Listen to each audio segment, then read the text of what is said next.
Within the Settings dashboard, you can set up users, user groups and positions. You may also use the system metadata connections to access this type of information. Do be aware that these connection types can only be utilized if the user is authenticated within the system. The system metadata connection is always available. It's not established by an account administrator, nor can it be edited in the Connections dashboard. There are 3 actions available. In this tutorial, we will look at the action for user groups.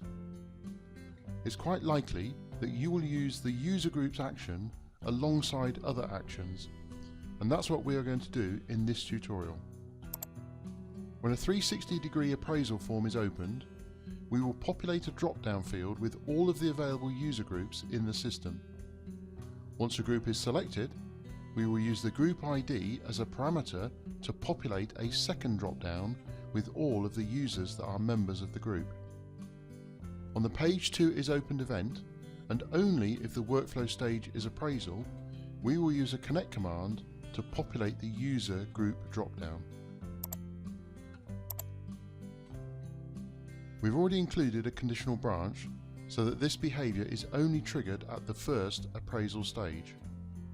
We now need to add the connect command and choose the system metadata connection.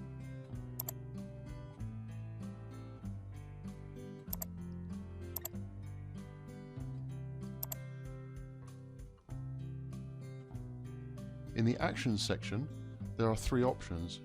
We will choose User Group.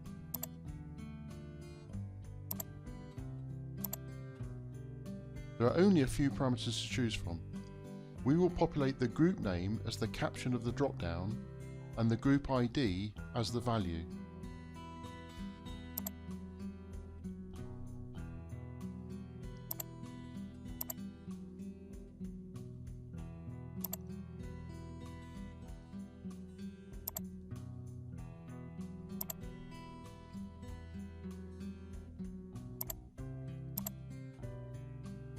We will also check the boxes to ensure that no group is pre-selected in the drop-down.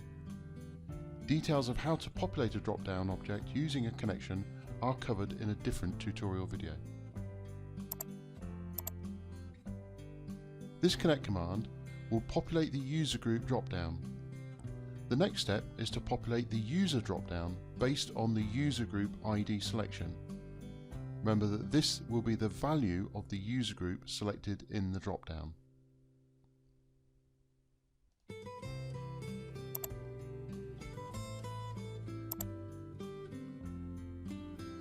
Again, we choose the system metadata connection, and this time with the users action.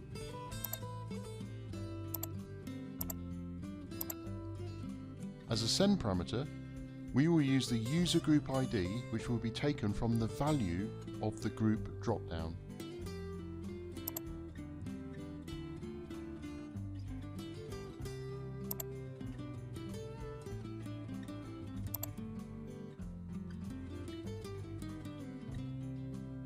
And for the return parameters, we will populate the name and email into the caption and value of the ratee dropdown.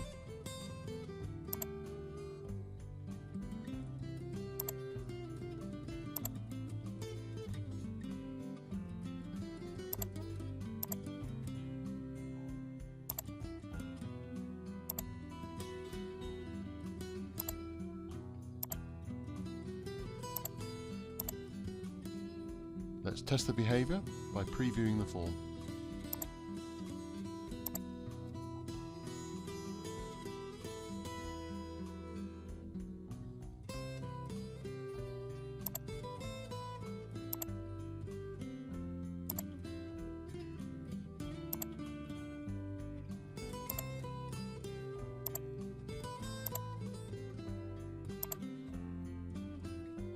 That concludes the demonstration on using the system metadata connection and the user groups action, in this case in conjunction with the users action too.